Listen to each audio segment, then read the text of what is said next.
A Genesis reading. Today is Friday, February 18th. Our reading from Genesis is chapter 49. And Jacob called his sons and said, "Come together that I may tell you what is to befall you in the days to come.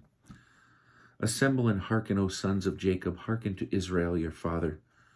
Reuben, you are my firstborn, my might, and my first fruit of my vigor, exceeding in rank and exceeding in honor. Unstable as water, you shall excel no longer. For when you mounted your father's bed, you brought disgrace. My couch he mounted. Simeon and Levi are a pair. Their weapons are tools of lawlessness. Let not my person be included in their council. Let not my being be counted in their assembly. For when angry they slay men, and when pleased they maim oxen. Cursed be their anger so fierce, and their wrath so relentless. I will divide them in Jacob, scatter them in Israel. You, O Judah, your brothers shall praise. Your hand shall be on the nape of your foes.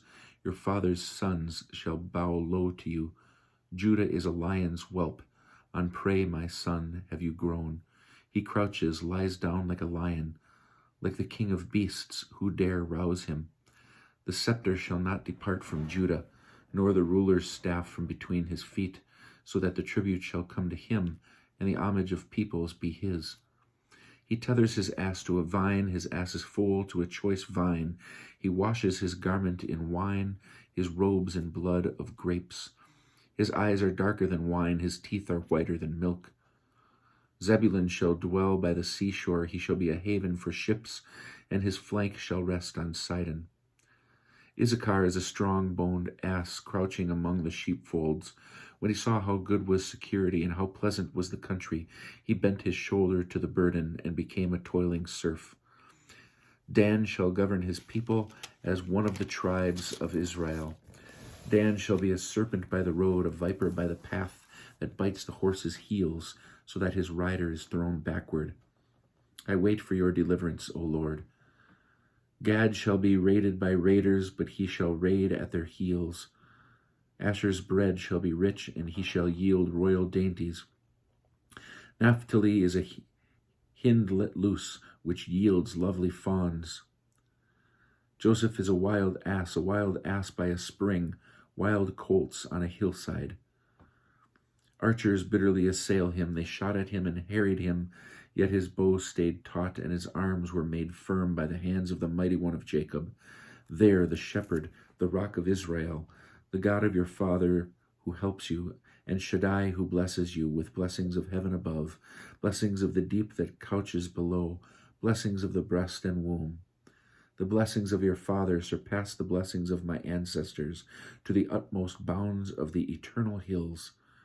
May they rest on the head of Joseph, on the brow of the elect of his brothers. Benjamin is a ravenous wolf. In the morning he consumes the foe, and in the evening he divides the spoil. All these were the tribes of Israel, 12 in number, and this is what their father said to them as he bade them farewell, addressing to each a parting word appropriate to him. Then he instructed them, saying to them, I am about to be gathered to my kin. Bury me with my fathers in the cave which is in the field of Ephron the Hittite, the cave which is in the field of Machpelah, facing Mamre, in the land of Canaan, the field that Abraham bought from Ephron the Hittite for a burial site. There Abraham and his wife Sarah were buried. There Isaac and his wife Rebekah were buried. And there I bury Leah, the field and the cave in it, bought from the Hittites. When Jacob finished his instructions to his sons, he drew his feet into the bed, and breathing his last, he was gathered to his people.